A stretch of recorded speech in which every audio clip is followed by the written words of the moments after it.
पाहुयात पुढची महत्त्वाची बातमी। बोंधू अशोक खरातला पुन्हा एकदा पोलीस कोठडी सुनावण्यात आली। 7व्या गुन्ह्यात कोर्टानं खरातला 3 दिवसांची पोलीस कोठडी दिलेली आहे।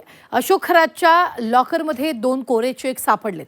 हे कोरे चेक कुणाचे होते आणि चेक लॉकरमध्ये का ठेवले होते याची उकल लवकरच होणार आहे। पाहुयात या संदर्भातला रिपोर्ट।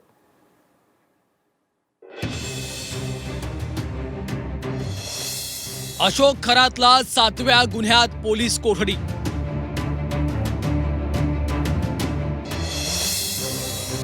गुंगीचं औषध मिसळून विवाहितेवर अत्याचाराचा आरोप।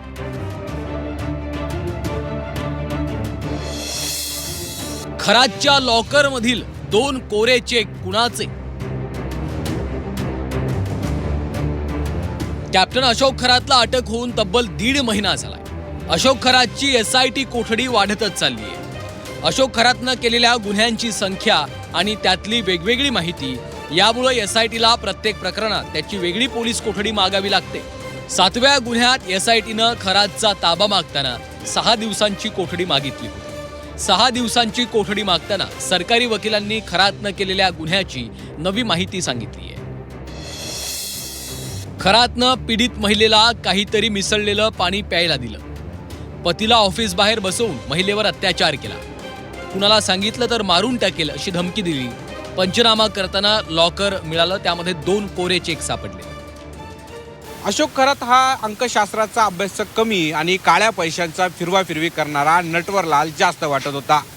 ते 2 चेक एवढे महत्त्वाचे होते की ते चेक लॉकरमध्ये ठेवायला लागले होते। यामुळे या चेकचं गुड वाढलंय। पोलिसांनी सरकारी वकील आणि बचाव पक्षाच्या वकिलांचा युक्तिवाद ऐकून घेतल्यानंतर या प्रकरणात आरोपीला 3 दिवसांची SIT कोठडी सुनावली आहे। काय नेमकं झालंय?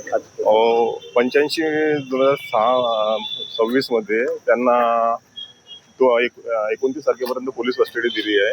29 तारखेला ते भगवान कोर्टात नाही।